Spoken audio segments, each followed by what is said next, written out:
Class 7 science chapter 3 उष्मा heat.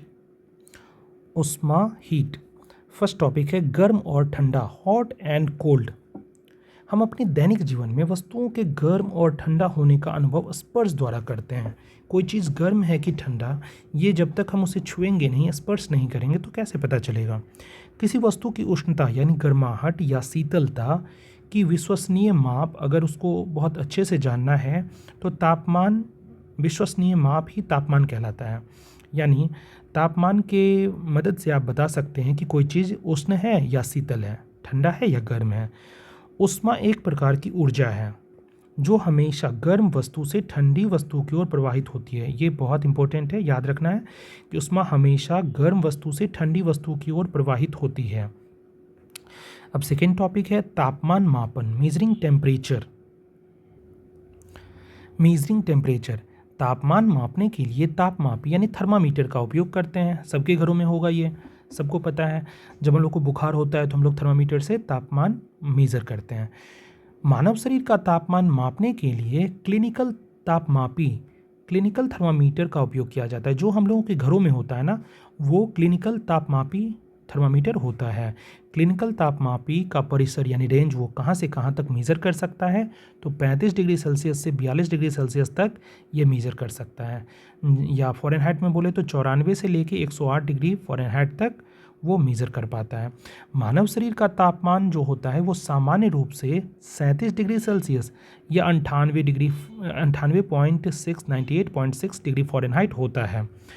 अब next है प्रयोगशाला तापमापी, लेबोरेटरी थर्मामीटर। ये क्या होता है, तो ऐसे थर्मामीटर जिसको प्रयोगशाला में यूज़ करते हैं उसको लेबोरेटरी थर्मामीटर कहते हैं, प्रयोगशाला तापमापी कहते हैं। इसका उपयोग अन्य वस्तुओं का तापमान मापने में किया जाता है। प्रयोगशाला तापमापी का परिसर बहुत ज़्यादा होता है, आमतौर पर -10 डिग्री सेल्सियस से 110 डिग्री सेल्सियस तक होता है। इसे हम लोग घरों में उपयोग नहीं करते हैं, ये प्रयोगशाला में होता है क्योंकि इसका परिसर यानी रेंज बहुत ज़्यादा है, तो प्रयोगशाला में ये काम आ जाता है। तीसरा टॉपिक है उष्मा का स्थानांतरण, ट्रांसफ़र ऑफ हीट। उष्मा का स्थानांतरण, स्थानांतरण का मतलब एक पार्ट से दूसरे पार्ट में जाना, एक जगह से उष्मा का दूसरे जगह जाना। ये कैसे होता है, तो 3 अलग अलग तरीक़ों से हो सकता है। कहीं भी कोई उष्मा है यानी गर्माहट है, एनर्जी है, तो 3 तरीके से ही वो ट्रांसफ़र होगी। पहला पार्ट इसमें है चालन, कंडक्शन। तो परिभाषा इसकी क्या है कि उष्मा का स्थानांतरण वह विधि जिसमें उष्मा गर्म सिरे से ठंडे सिरे की ओर वस्तु के कणों के वास्तविक विस्थापन के बिना स्थानांतरित होती है। यह मुख्य रूप से ठोसों में होती है। आप इसको ऐसे समझ सकते हैं कि अगर आप आग जलाए हैं यहाँ और कोई मेटालिक रड पकड़े हुए हैं, कोई मान लीजिए धातु की छड़ पकड़े हुए हैं, तो गर्म तो यहाँ हो रही है, और आप अगर हाथ पकड़े हैं यहाँ पे तो आपको गर्माहट का महसूस यहाँ भी होगा। इस तरह से हम कहते हैं कि ठोसों में जो ऊष्मा का स्थानांतरण होता है वो चालन विधि से होता है, कंडक्शन। चूँकि वो कंडक्शन मीडियम से होता है, मतलब सटा हुआ होता है, इसीलिए धीरे धीरे उष्मा आगे पहुँच जाता है। अब चालक, कंडक्टर्स, वे पदार्थ जो उष्मा को आसानी से अपने में से प्रवाहित होने देते हैं, जैसे कि धातु, लोहा, तांबा, एल्युमिनियम, उन्हें चालक कहते हैं। तो कंडक्टर्स इसीलिए कहते हैं क्योंकि कंडक्शन से उनमें उष्मा का स्थानांतरण होता है। तो सारे धातु जो हैं, सारे धातु कंडक्टर्स कहलाते हैं। और एक चीज़ ध्यान रखना है कि सारे ठोस उष्मा का स्थानांतरण नहीं करते हैं। जैसे लकड़ी, लकड़ी को अगर आप यहाँ गर्म कर देंगे, मान लीजिए यहाँ लकड़ी हम रख दें, यहाँ पे मान लीजिए हम लकड़ी रख दें, तो लकड़ी को यहाँ कितना भी आप गर्म कर देंगे, यहाँ पे गर्म नहीं हो पाएगा, वो पीछे आपको गर्म नहीं लगेगा। इसीलिए तो बर्तनों के हैंडल्स जो हैं लकड़ी या प्लास्टिक के बनाए जाते हैं ताकि हमारा हाथ न जले। अब नेक्स्ट है कि कुचालक या उष्मारोधी, इंसुलेटर्स या पुअर कंडक्टर्स, वे पदार्थ जो उष्मा को आसानी से अपने में से प्रवाहित नहीं होने देते हैं। मतलब कंडक्टर्स का अपोजिट, उल्टा, यानी जैसे धातु हैं तो ये अधातु इसका आंसर होगा। जैसे लकड़ी जिसके बारे में भी हम चर्चा कर रहे थे, प्लास्टिक और वायु। तो कुचालक या उष्मारोधी जो है उसमें उष्मा का स्थानांतरण नहीं हो पाता है अच्छे से, इसीलिए इसका फ़ायदा भी होता है। इसका हम लोग हैंडल बना लेते हैं। किचन्स में बहुत सारे बर्तनों का हैंडल यही बनाते हैं जो आग पे चढ़ती है लेकिन हमको गर्म नहीं लगता है। जैसे तवा भी एक एग्जाम्पल है। सेकेंड है संवहन, उष्मा का स्थानांतरण का दूसरा प्रकार कन्वेक्शन प्रोसेस। परिभाषा क्या रहने वाली है, ऊष्मा स्थानांतरण की वह विधि जिसमें गर्म भाग के कण स्वयं गति करके ऊष्मा के गर्म स्थान से ठंडे स्थान तक ले जाते हैं। ऊष्मा को गर्म स्थान से ठंडे स्थान तक ले जाते हैं। यह मुख्य रूप से द्रवों और गैसों यानी तरल पदार्थ में होती है। इसको समझने के लिए आप बहुत अच्छे से देखे होंगे, पानी जब भी गर्म करने के लिए आप चूल्हा पे चढ़ाते हैं तो होता क्या रहता है, सबसे नीचे वाला लेयर जो है सबसे पहले गर्म होगा। पानी या दूध या कोई भी लिक्विड अगर आप जब गर्म करते हैं तो क्या होता है, सबसे नीचे वाला लेयर सबसे पहले गर्म होता है और ये धीरे धीरे धीरे धीरे ऊपर चला जाता है। फिर ऊपर वाला लेयर, फिर ऊपर वाला जो ठंडा पार्ट होता है, जो ऊपर वाला पानी ठंडा होता है वो नीचे आ जाता है क्योंकि भारी होता है वो। एक और चीज़, जब भी मीन्स संवहन बहुत ही इंटरेस्टिंग प्रोसेस है। एक बार फिर से इसको समझिए, जब भी आप किसी बर्तन में पानी को गर्म करते हैं, अगर इतना पानी है तो नीचे वाला लेयर सबसे पहले गर्म होगा और ये गर्म होके हल्का होगा, हल्का होने पे ये ऊपर आ जाएगा। फिर ऊपर वाला पानी जो ठंडा होता है वो भारी होता है तो वो नीचे आ जाएगा। ये प्रोसेस बार बार होते रहता है। फिर ये नीचे जो आया फिर गर्म होगा, फिर ऊपर जाएगा, फिर ऊपर वाला जो ठंडा इसके हिसाब से इसकी तुलना में ठंडा है वो नीचे आएगा, फिर नीचे वाला ऊपर जाएगा। लगातार ये प्रोसेस होते होते कोई भी लिक्विड जो गर्म होता है उसकी यही कहानी होती है। तो ये संवहन प्रोसेस है, मुख्य रूप से द्रवों और गैसों में यानी तरल पदार्थ में होती है। उदाहरण क्या होगा, तो समुद्री समीर यानी सी ब्रिज और स्थल समीर लैंड ब्रिज, ये बहुत अच्छा टॉपिक है। तो दिन के समय थल यानी ज़मीन जो है ना, जल की अपेक्षा अधिक तेज़ी से गर्म होता है और थल के ऊपर की वायु गर्म होकर, जो भी हम बता रहे थे, क्योंकि वायु भी गैस और द्रव का ही द्रव या गैस में ऐसा ही होता है, संवहन वाला ही पार्ट वर्क होता है।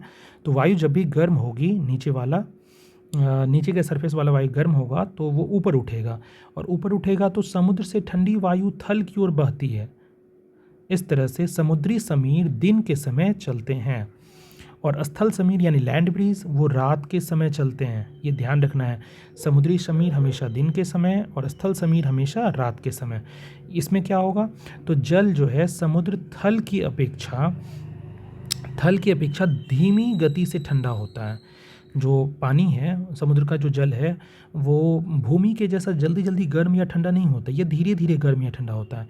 तो समुद्र के ऊपर की वायु तो गर्म रहती है जो ऊपर उठ जाती है और थल से यानी भूमि से ठंडी वायु जो है वो समुद्र की ओर बहने लगती है। तो इस तरह से समुद्री समीर यानी सी ब्रीज दिन के समय और स्थल समीर जो है वो लैंड ब्रीज रात के समय चलता है। अब नेक्स्ट टॉपिक है विकिरण रेडिएशन। परिभाषा, ऊष्मा स्थानांतरण की वह विधि जिसमें ऊष्मा को किसी माध्यम की आवश्यकता नहीं होती है। अभी हम दो जो ऊष्मा का स्थानांतरण की विधि पढ़ रहे थे, उस दोनों में माध्यम की आवश्यकता थी, लेकिन इसमें माध्यम की कोई आवश्यकता नहीं है। यह निर्वात यानी वैक्यूम में भी ट्रैवल करता है, वैक्यूम में भी हो सकता है। उदाहरण के लिए सूर्य से पृथ्वी तक जो ऊष्मा आती है ना, इसी प्रक्रिया द्वारा आती है। कभी क्वेश्चन आए कि सूर्य से पृथ्वी तक जो ऊष्मा आती है वो कैसे आती है, तो विकिरण के माध्यम से आती है। सभी गर्म वस्तुएं जो हैं विकिरण के रूप में ऊष्मा उत्सर्जित करती हैं। नाउ लास्ट टॉपिक, फोर्थ, वस्त्रों के आधार पर ऊष्मा का प्रभाव, effect of heat based on clothes. देखते हैं, तो गहरे रंग की वस्तुएं हल्के रंग की वस्तुओं की अपेक्षा अधिक ऊष्मा अवशोषित करती है। यानी जिस कपड़े का जितना डीप कलर होगा उसमें ऊष्मा उतनी अच्छी से अवशोषित होगी। इसीलिए तो हम गर्मियों में हल्के रंग के वस्त्र पहनना पसंद करते हैं और सर्दियों में गहरे रंग के वस्त्र पहनना पसंद करते हैं। अब है ऊनी वस्त्र, वुलन क्लॉथ्स। ऊन ऊष्मा का कुचालक है। इसका ये मतलब है कि ऊष्मा को ये अपने में से पास नहीं होने देता है। अगर अंदर का चीज़ ठंडा है तो वो ठंडा रहेगा, अंदर का चीज़ गर्म है तो वो गर्म रहेगा। मतलब न ठंडा को ये गर्म कर पाएगा न गर्म को ठंडा करेगा, मतलब बीच में ब्रेक लगा देता है, एक वॉल बना देता है। इसके रेशों के बीच वायु फंसी रहती है जो हमारे शरीर से ऊष्मा को बाहर जाने से रोकती है। यही कारण है कि ऊनी वस्त्र हमें सर्दियों में गर्म रखते हैं, क्योंकि हमारे बॉडी की जो गर्माहट है ऊनी वस्त्र पहनने से वो अंदर ही पैक हो जाती है और इसके जो रेशे हैं, जैसा कि अभी जस्ट पढ़े थे कि रेशों के बीच वायु फंसी रहती है। एक मोटे कंबल की अपेक्षा दो पतले कंबल अधिक गर्माहट देते हैं। ये बहुत अच्छा इंटरेस्टिंग कॉन्सेप्ट है। अक्सर लोग सोचते हैं कि मोटे कंबल ओढ़ के ज़्यादा वो अच्छा रहता है।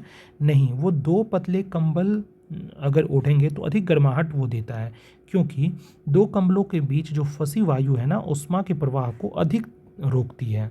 और अगर एक कंबल मोटा ही होगा तो हो सकता है उसमें ठंडा लगे, लेकिन 2 पतले कंबल होंगे ना तो गर्माहट ज़्यादा देंगे। इसका कारण बस इतना है कि 2 कंबलों के बीच फँसी वायु ऊष्मा के प्रवाह को और अधिक रोकती है।